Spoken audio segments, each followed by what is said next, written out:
আসসালামু আলাইকুম প্রিয় দর্শক, সবাইকে স্বাগত জানাচ্ছি তুরস্ক থেকে। আমি জাহিদুল ইসলাম। ইরান আমেরিকা যুদ্ধের সবশেষ পরিস্থিতি নিয়ে আজকের এই লাইভে যুদ্ধের তথ্য জানাবো তুরস্ক থেকে। ইসরায়েলের অহংকার, ইসরায়েলের অর্থনীতির অন্যতম চাবিকাঠি হাইফার অয়েল রিফাইনারি বা তেল শোধনাগারকে জ্বালিয়ে তছনছ করে দিয়েছে ইরান। ইরানের মিসাইল হামলায় দাউ দাউ করে জ্বলছে ইসরায়েলের তেলের।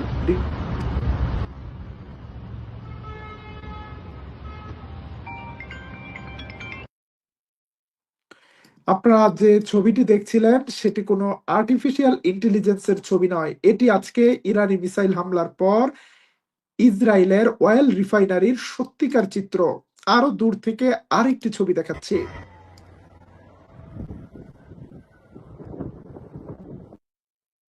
ইরানের মিসাইল ঠিক হিট করেছে পিন পয়েন্টে ইসরায়েলের অয়েল রিফাইনারিতে।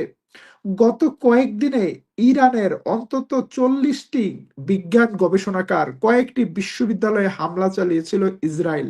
হামলা চালিয়েছে ইরানের তেল শোধনাগারে, বিদ্যুৎ প্ল্যান্টে। তার পাল্টা জবাব দিতে ইরান তার পাল্টা হামলা অব্যাহত রেখেছে।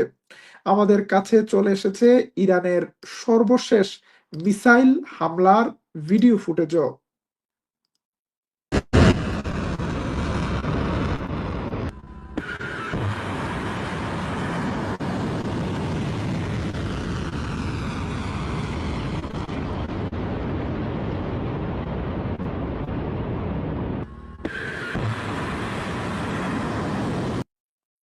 শুধুমাত্র ইরান থেকেই নয়, লেবানন থেকে হিজবুল্লাহ প্রচন্ড রকম আক্রমণ অব্যাহত রেখেছে লেবাননের ভেতরে প্রবেশ করা দখলদার বাহিনীর বিরুদ্ধে। লেবাননের একটি আবাসিক ভবনে 15 জন দখলদার সেনা অবস্থান করেছে। তাদেরকে ট্রেস করতে পেরেছে লেবাননের গেরিলারা। তারপর সেখানে পিন পয়েন্ট স্ট্রাইক করেছে। শুধু স্ট্রাইক করেই ক্ষান্ত হয়নি, তারা আবার ভিডিও করে প্রমাণ রেখে দিয়েছে। শুধু তাতেই শেষ হয়নি, একজন ইসরায়েলি সেনা নিহতের সংবাদও নিশ্চিত করেছে। চলুন দেখে আসি আগে অ্যাকশন, তারপরে তার প্রতিক্রিয়া। আপনারা নিশ্চয়ই স্পষ্ট দেখতে পাচ্ছেন লাল বৃত্তাকারের ভেতরে দখলদার সৈন্যদের মুভমেন্ট।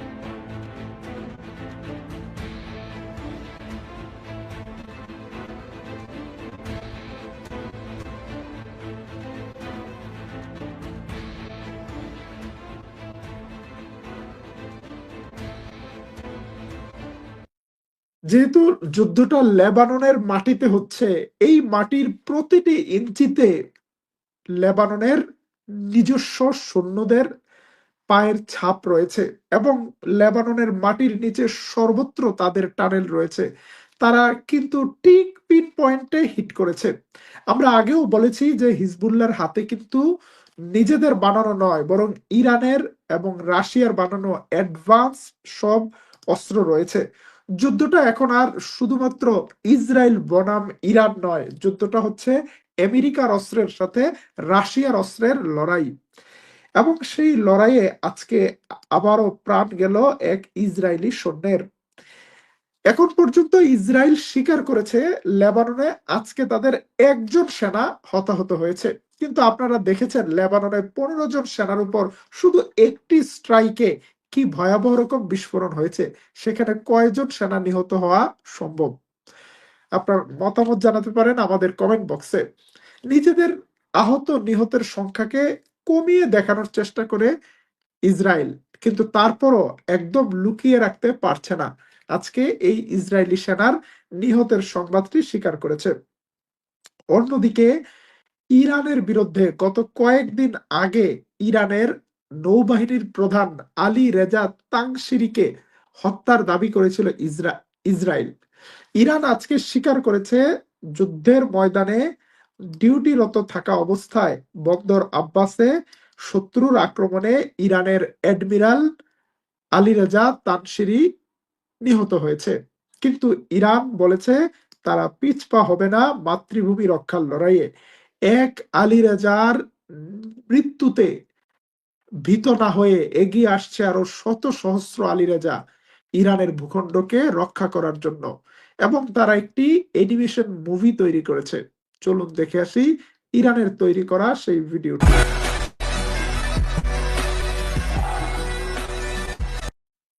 এই ভিডিওতে দেখানো হচ্ছে এক আলী রেজার পিছনে আরো কত আলী রেজা দাঁড়িয়ে আছে। পেছনে শত্রুর জাহাজগুলো আগুনে জ্বলছে। ইরান কিন্তু প্রচারণা যুদ্ধেও প্রচন্ড রকম শক্তিশালী একটা দেশ।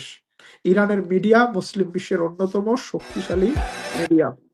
আজকে আমি সারাদিন লাইভে আসতে পারিনি, কারণ বিশ্ববিদ্যালয়ে এক্সামের ডিউটি ছিল। আজকে একটি কোর্সের পরীক্ষা ছিল, কোর্সটির নাম গ্লোবালাইজেশন অ্যান্ড মিডিয়া। এই কোর্সে আমি প্রায়োরিটি দিয়ে মুসলিম বিশ্বের মিডিয়া পড়াই, এবং যেহেতু এখন ইরান যুদ্ধ চলছে, ইরানের মিডিয়ার স্ট্র্যাটেজি, তাদের প্রপাগান্ডা স্টাইল, এগুলো পড়িয়েছি। তো সেখানে ইরান কিন্তু শুধুমাত্র যুদ্ধের ময়দানে তাদের কারিশমা দেখাচ্ছে না, তারা প্রপাগান্ডার ময়দানেও কিন্তু তারা তাদের মনশিয়ানা দেখাচ্ছে। প্রিয় দর্শক, আজকে দুটি গোয়েন্দা অভিযান নিয়ে আপনাদেরকে তথ্য জানাবো। এক নাম্বার, ইরানের গোয়েন্দা সংস্থা ইরানের ভেতরে মোসাদের বেশ কয়েকজন এজেন্টকে গ্রেপ্তার করেছে, এবং তাদের কাছ থেকে বিপুল পরিমাণ অস্ত্রের একটি চালান উদ্ধার করে ফেলেছে। সেই চালানের ছবি তারা প্রচার করেছে। আমরা তুর্কিপিডিয়ার টেলিগ্রাম চ্যানেলে সেই ছবিগুলো দেখিয়েছি, এবং এই ভিডিওর থাম্বনেইলে আপনারা দেখেছেন একটি টেবিলের উপরে অনেকগুলো ছোট ছোট অস্ত্র। শত্রুরা বাইরে থেকে ইরানকে বারবার আঘাত করেও ইরানকে ভাঙতে পারেনি।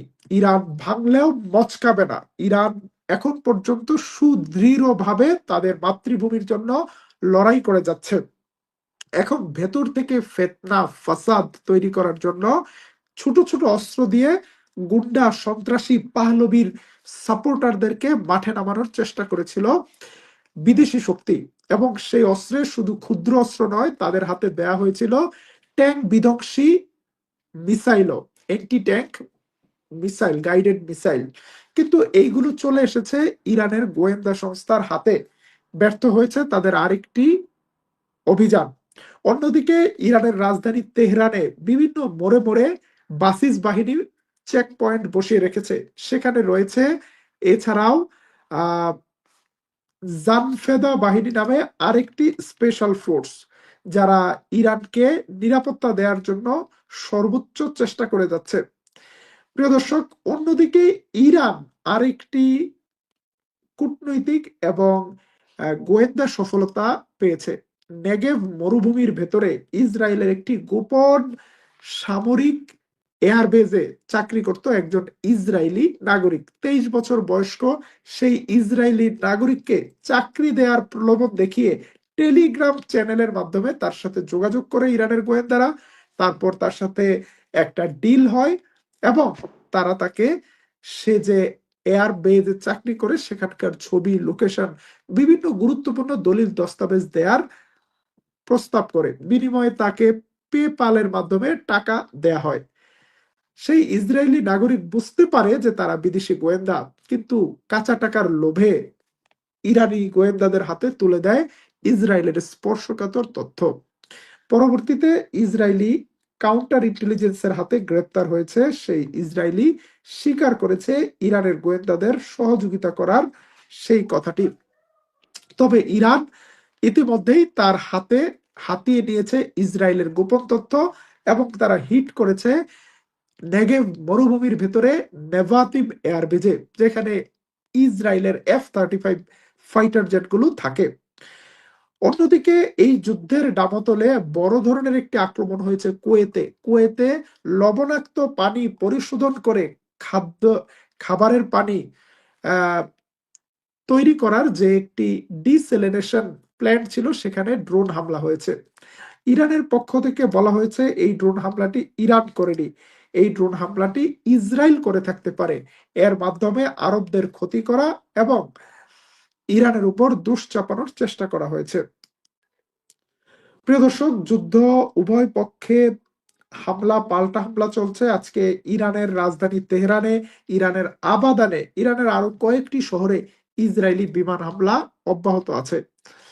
যদিও মার্কিন প্রেসিডেন্ট ডোনাল্ড ট্রাম্প বলছে একটা আলোচনা চলছে, একটা ডিল হতে পারে, কিন্তু এই সব কিছুকেই আই ওয়াশ বলছে ইরান। ইরান বলছে আমেরিকার সাথে কোনো আলোচনা হচ্ছে না। যুদ্ধ বন্ধ করার জন্য একটা উদ্যোগ নিয়ে তুরস্কের পররাষ্ট্রমন্ত্রী হাকান ফিদান গিয়েছিল ইসলামাবাদে, কিন্তু সেখান থেকেও বড় কোনো সুসংবাদ নেই।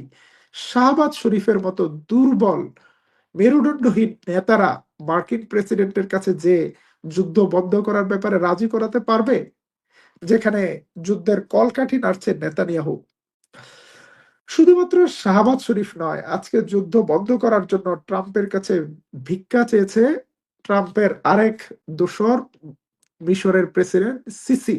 সিসি বলছেন আল্লাহর হস্তে ভিক্ষা চাই, যুদ্ধটা বন্ধ করেন, আল্লাহর হস্তে ভিক্ষা চাই। চলুন দেখে আসি সিসির অনুনয় বিনয় ট্রাম্পের لن কাছে। يستطيع أحد إيقاف الحرب في منطقتنا في الخليج إلا أنت.